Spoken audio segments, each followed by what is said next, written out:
Konnichiwa guys. तो मेरा इस चैनल पे ये पहला वीडियो होने वाला है एक्सप्लेनेशन के ऊपर। तो मैं आज आप लोगों को एक्सप्लेन करने वाला हूँ एक बहुत पॉपुलर मांगा जिसका नाम है ड्रैगन बॉल काकुमे। तो ड्रैगन बॉल काकुमे जिन लोगों को नहीं पता ये क्या है तो उन लोगों को मैं बता देता हूँ। ये एक बहुत पॉपुलर मांगा है, फैन मेड।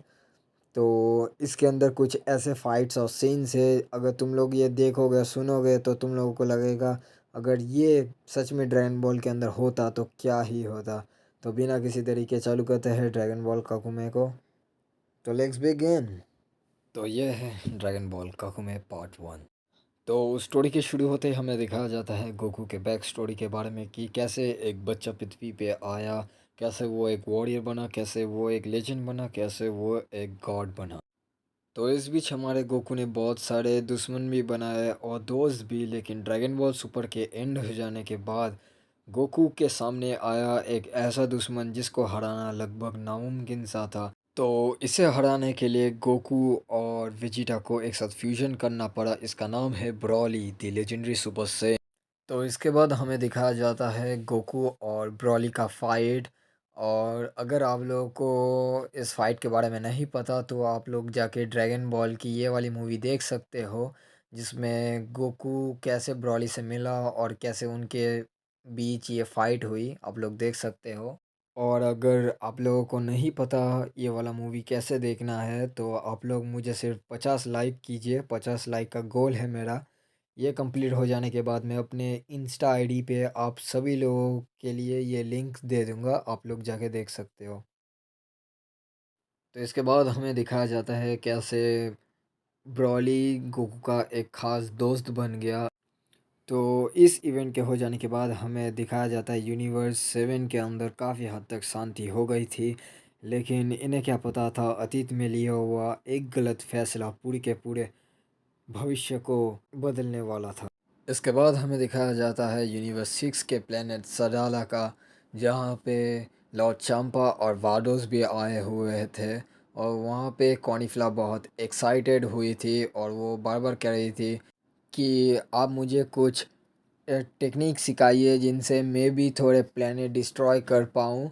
ये सब हो ही रहा था कि अचानक वहाँ पे एक बहुत ज़ोरदार भूकंप आने लग गया और लॉर्ड चांपा बहुत शॉक हो गए और वो वारदोस से कहने लगे कि ये हो ही नहीं सकता, वीरस यहाँ पे क्या कर रहा है यूनिवर्स 6 में। और वारदोस लॉर्ड चांपा से कहती है कि ये काफ़ी सोचने वाली बात है। और तभी केल कहती है कि मैं समझ गई लॉर्ड चांपा, ये उन टेक्निक्स में से है जो आप मुझे सिखाने वाले हो। और तभी कॉर्निफ्ला पावर अप करने लग जाती है और कहती है कि केल, लगता है हमारा बदला लेने का वक्त आ चुका है, हम जल्दी तुमसे बदला लेंगे गोकू। और तभी लॉर्ड चांपा कॉर्निफ्ला की तरफ देखते हैं और सोचते हैं कि कॉर्निफ्ला तो अभी गोकू के लेवल के आसपास भी नहीं है। उसके बाद हमें दिखाया जाता है यूनिवर्स 11 का सीन, जहाँ पे बेलमोड, मार्गरीटा और टोपो भी रहते हैं। और तभी अचानक टोपो और बेलमोड बहुत ज़्यादा ही शॉक हो जाते हैं और वहाँ पे सेम भूकंप आने लगता है। और वो दोनों कहते हैं कि यहाँ पे गोकू क्या कर रहा है। और गोकू के पावर का इतना प्रेशर होता है कि वहाँ पे जितने भी चीज़ें हैं वो सभी के सभी टूटने लग जाते हैं। और तभी मार्गोरेटा कहती है हंसते हुए कि लगता है वो दोनों हमारे बहुत नज़दीक है। इसके बाद हमें दिखाया जाता है यूनिवर्स 7 का अर्थ का सीन, जहाँ पे बहुत भयानक तूफान आया हुआ है। और वहाँ पे हमें क्रिलिन को दिखाया जाता है जो अभी एक पुलिस ऑफिसर है और वो अभी लोगों को इस तूफान से बचाने की कोशिश में लगा हुआ है। और तभी क्रिलिन कहता है कि ये कोई साधारण तूफान नहीं है, मुझे पता है ये तूफान गोकू की वजह से हो रहा है। और तभी क्रिलिन के सामने एक बस उड़ के ये आ ही रहा होता है कि क्रिलिन जल्दी से उस बस को पकड़ लेता है और ध्यान से रखता है और सभी लोगों को कहता है कि आप लोग डरिए मत, इस बस से एक एक करके निकलिए। और सभी लोगों के निकल जाने के बाद क्रिलिन बहुत सीरियस हो जाता है और ऊपर देख के कहता है कि तुम्हें नहीं लगता गोकू कि तुम पावर की खोज में बहुत दूर चले गए हो। तो इसके बाद हमें गोकू को दिखाया जाता है जो अपनी अल्टीमेट पावर को इस्तेमाल कर रहा होता है जो है अल्ट्रा इंस्टिंक्ट। और उसके बाद हमें वीरस को भी दिखाया जाता है जो इस फाइट को लेके बहुत खुश है क्योंकि काफ़ी समय के बाद उसे एक ऐसा फाइट मिल रहा है जिसमें कोई उसे भी टक्कर दे सके। तो यहाँ पे वीरस भी अपनी पावर का काफ़ी ज़्यादा पोर्शन यूज़ कर रहा था लेकिन वो अपनी असली ताकत के करीब भी नहीं था। और तभी हमें वीरस के प्लेनेट का सीन दिखाया जाता है जहाँ पे विस और ओरिकल फिश दोनों एक साथ है। और विस इस फाइट को काफ़ी सीरियसली देख रहा होता है कि तभी विस को एक कॉल आने लगता है जो कॉल था सुप्रीम काय की तरफ से। और सुप्रीम काय डरते हुए विस से कहते हैं कि माफ़ करना सर, मैंने आपको अभी कॉल किया लेकिन हमारा जो यूनिवर्स है वो काफ़ी बुरी तरीके से हिल रहा है। और मैं देख ही सकता हूँ कि लॉर्ड वीरस और सन गोकू का ऑरा जो है वो काफ़ी ख़तरनाक हो चुका है। क्या मैं जान सकता हूँ अभी क्या चल रहा है? और ये सुनने के बाद विस हंसते हुए कहता है कि मेरे प्यारे शिन, ये जो तुम देख रहे हो यह गोकू के पावर का एक नमूना है। इतने दिनों की जो कड़ी मेहनत की है उसने, ये उसका फल है।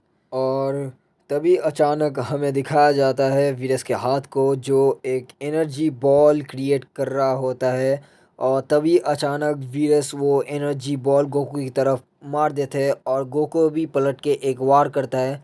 लेकिन दोनों ही एक दूसरे के अटैक से बच जाते हैं लेकिन इन दोनों के पीछे जो मून रहते हैं वो दोनों के दोनों ही मून डिस्ट्रॉय हो जाते हैं। इसके बाद ये दोनों लगातार एक दूसरे के ऊपर अटैक करते रहते हैं और इन दोनों के अटैक से जितने भी शॉक वेव निकल रहे थे, इन लोगों के आसपास जितने भी प्लेनेटरी ऑब्जेक्ट्स थे वो सभी के सभी डिस्ट्रॉय हो जाने लगते हैं। और गोकू जैसे तैसे करके वीरस के अटैक से डॉच करते हुए जैसे ही वीरस के ऊपर एक अटैक लैंड करने ही वाला होता है कि वीरेश जल्दी से गोकू के पीछे आके इतनी ज़ोरदार लात मारता है कि गोकू के मुंह से खून आने लगता है। और गोकू अपने आप को जैसे तैसे करके संभालता है और वीरस के सामने से गायब हो जाता है। और उसके बाद गोकू वीरस के ऊपर अंधाधुंध की ब्लास्ट मारने लगता है और वीरस उन सभी की ब्लास्ट को पकड़ के गोकू की तरफ फेंक देता है।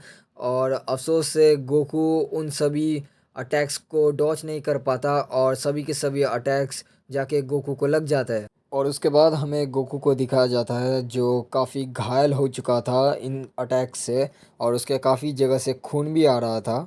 और वीरस को लग रहा था कि वो ये बैटल जीत चुका है लेकिन तभी वो गोकू को देख के शॉक हो जाता है। और वीरस इससे पहले कुछ करता कि गोकू जल्दी से उसके आंखों के सामने से गायब होके उसके पीछे आके एक काफ़ी ज़ोरदार की ब्लास्ट मारता है। और गोकू का की ब्लास्ट इतना ही ज़्यादा पावरफुल था कि वीरस काफ़ी ज़्यादा बड़े बड़े प्लैनेट्स को तोड़ता हुआ जाता है और अचानक वो एक जुपिटर जितने बड़े प्लैनेट में जाकर टकराता है और वो प्लैनेट पूरा का पूरा डिस्ट्रॉय हो जाता है। लेकिन गोकू ये जानता था वीरस को हराने के लिए ये अटैक काफ़ी नहीं है। और गोकू शायद से ये सोच रहा था कि उसने वीरस को थोड़ा सा मज़ा चखाया है। और इससे पहले गोकू कुछ सोचता तभी वीरस आके उसके मुंह को पकड़ लेते हैं। और गोकू वीरस के नेक्स्ट अटैक को साफ साफ देख पा रहा था और उसे ये लग रहा था कि अगर ये अटैक उसे लग जाए तो उसकी मौत तय है। और यहाँ पे वीरस के चेहरे को देख के पता चल रहा है कि वीरस इस फाइट को किसी भी हाल में जीतना चाहता है, चाहे इसमें गोकू की जान ही क्यों ना चली जाए। और यहाँ पे वीरस गोकू के सर को अच्छी तरीके से जकड़ा हुआ रहता है और अपने की ब्लास्ट को गोकू के मुंह के सामने ही लाता है। और ये की ब्लास्ट अगर गोकू को लग जाता तो गोकू मर भी सकता था इस की ब्लास्ट से। लेकिन गोकू सही समय पे वीरस के सामने से गायब हो जाता है और भागने लगता है। और वीरस उसे कहता है कि भागो मत सेन, ये तुम्हें सूट नहीं करता। तो आज के लिए बस इतना ही, मिलता हूँ आप लोगों से नेक्स्ट वीडियो के अंदर। और ये मेरा पहला वीडियो था एक्सप्लेनेशन के ऊपर, तो प्लीज़ सपोर्ट करना और चैनल को सब्सक्राइब भी कर देना। और और मुझे ज़रूर इंस्टाग्राम पे फॉलो कर देना, क्योंकि अगर कुछ अपडेट मुझे देना होगा तो मैं वहीं पे दे दूँगा। सो सायोनारा।